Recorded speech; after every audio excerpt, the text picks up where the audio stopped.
Thank you for staying with Newsfeed, the PM edition. Now, there are renewed calls for government to bolster and modernise its cybersecurity efforts. This comes after the ransomware attack on the Department of Justice in 2021 and the recent exposure of vulnerabilities by a hacking group called SpiderLogs. For more on this, I'm joined by Lebo Mabasa, cybersecurity advisor at Checkpoint. Lebo, good afternoon. Thanks so much for coming onto the show. Thank you, Hugo, and good afternoon to your listeners today. So for the benefit of those that are watching, what is ransomware and how is it used by hackers? So ransomware is a technique used by some of the hacking groups where they infiltrate organizations' network and take their data or lock it up and ask for money, basically. Most of the times they ask for Bitcoin in exchanging for unlocking their files and servers and technology systems currently. Or basically sometimes what we've seen now is that they take the information or data from the organization and then sell it on the dark web if organizations don't come forward and pay the ransom that they ask for. I'm glad you raised the issue of the dark web. I was going to go to that. What is a dark web? Is this like the black market of hackers? Yeah, so dark web is another part of the internet where you can buy anything illicit that you can't buy on the normal internet. Obviously, you have to go to a certain website and use certain VPNs, virtual private networks, to access it.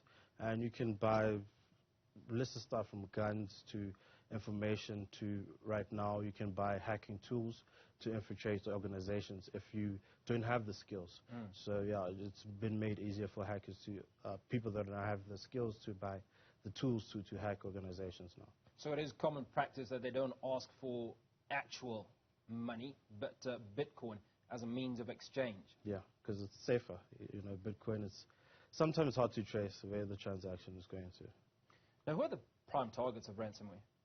Anybody's a target, but mostly it's organizations that can pay for the ransomware, and organizations where it's deemed that the data is valuable to them and to people as well. Well, let's talk about SpiderLogs and obviously what they've been able to get, which is private data that belongs to President Cyril Ramaphosa. That's correct. So SpiderLog, they were the hacking group that infiltrated TransUnion, and in parts of them trying to get the ransomware or for TransUnion to get them to take them seriously, they started leaking people's credentials, and they started off with Cyril Ramaphosa's ID, a bank loan he took back in the day, in the 2000s, and also some of Julius Malema's information. And it was given on a Telegram group, a private Telegram group on social media. So what are the implications of the president's personal and private information is available? Should we be scared? Yes, everybody should be scared. I mean, if the president's data is available on a Telegram group, imagine what information of yours could be there out there, you know, also on the dark web and not just on the Telegram group. So how vulnerable is government? I mean, how prepared are they to deal with this? I mean, it's almost rhetorical because obviously if they've got access to President Cyril Ramaphosa's information, and I presume that this was acquired through some government site. So no, these private information wasn't required through the government hacks, such as what happened with DOJ or Transnet. These private information came from the TransUnion hack, and that's how they were able to put those information out there. Well, we do know that in July 2021, Transnet was a victim, again, of ransomware. Yes. So clearly, I suppose the first question to ask is there a government policy or position on how to deal with ransomware and hackers? And if not, what should the attitude of government be?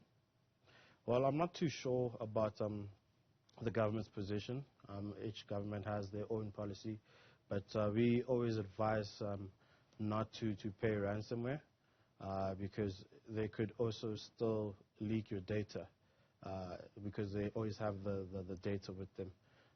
But what we always preach to organizations and governments is for them to have a more preventative measure, because prevention is better than cure, because once they're in there, it's already too late, and now you have to start negotiating with these organizations. You know. Now, you suggest that you don't pay them, but they've got this data. Is the data more valuable with the hackers than it is with the owners or the custodians of the data? Jeez, that's a hard one to answer. I mean, the organization has to make that decision by themselves, you know. Each organization will have their own consensus by themselves to say, should we pay them? You could pay them. You could get back the data. But, I mean, you're paying random people on the internet. How are you going to trust that they're really not going to leak it, you see? So, I mean, the data is still valuable to them even though you still pay them. Well, there's almost a notion that the only shred of ethics in these criminals that demand ransom is that they keep their word when they're paid. True. Yeah, it does happen like that because an organization like Log4j, if they had to infiltrate another organization and they had been known for always leaking the data, even though the ransom has been paid, then their reputation in the industry would have been tainted.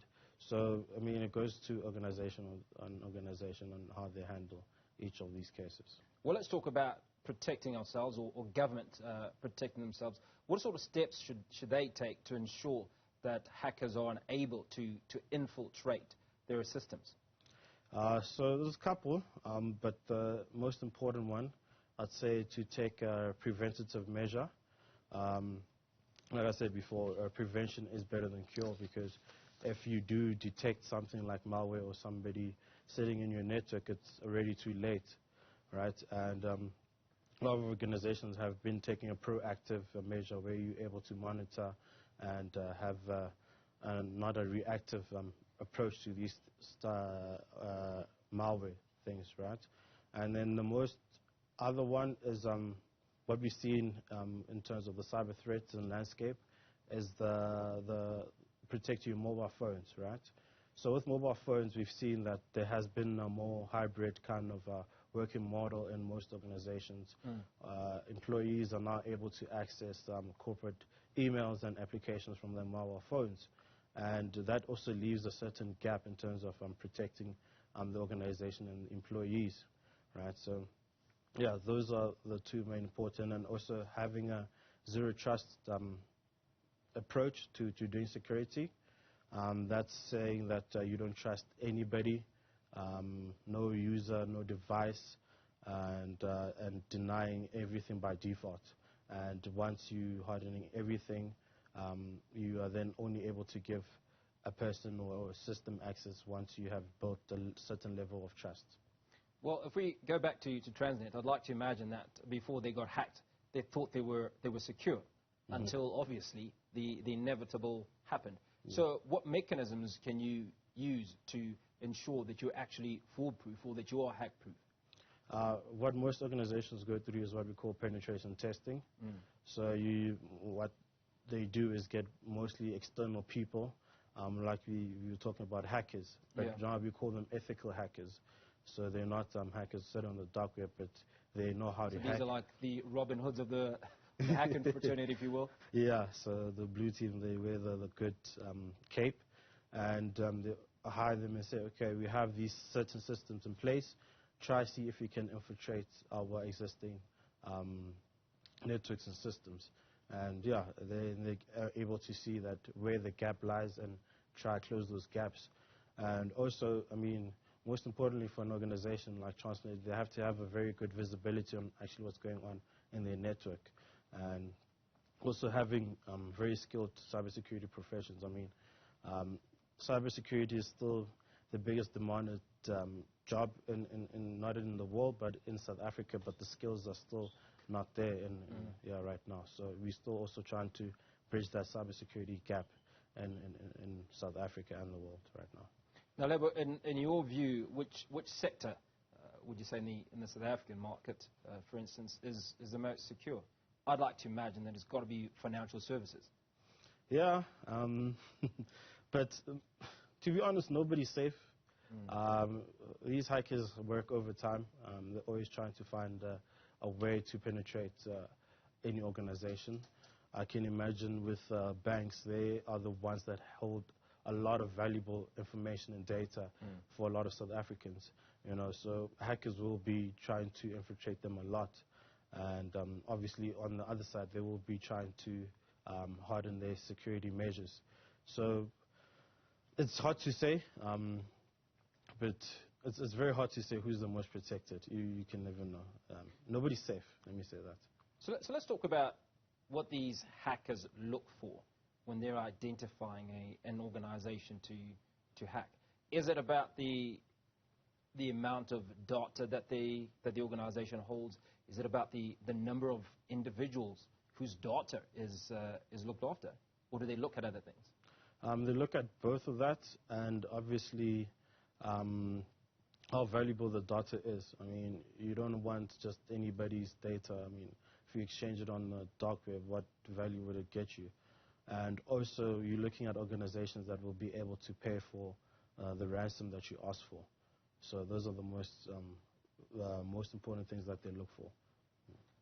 Now, coming to the continent, are we generally as a continent vulnerable, or is it the more sophisticated economies like South Africa versus less sophisticated economies like maybe the DRC or Mali, for instance? As a continent, we have been lagging behind, but we have been catching up also in terms of hardening our security measures.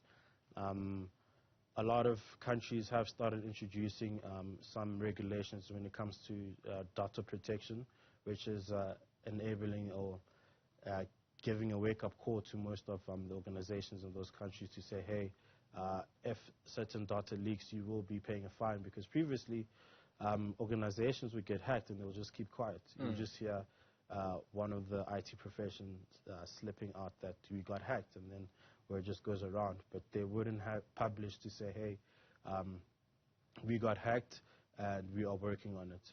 I mean, now South Africa is in a better position compared to what we have in the EU, such as the GDPR. So now when organizations in South Africa do get breached or hacked, they have to announce publicly that, hey guys, your data is probably being sold right now on the dark web. Yeah. Lebo Mabasa, certainly appreciate your time for coming onto the show today. Thank you a lot. Lebo is a cybersecurity advisor at Checkpoint and unpacking for us some of the challenges around cybersecurity.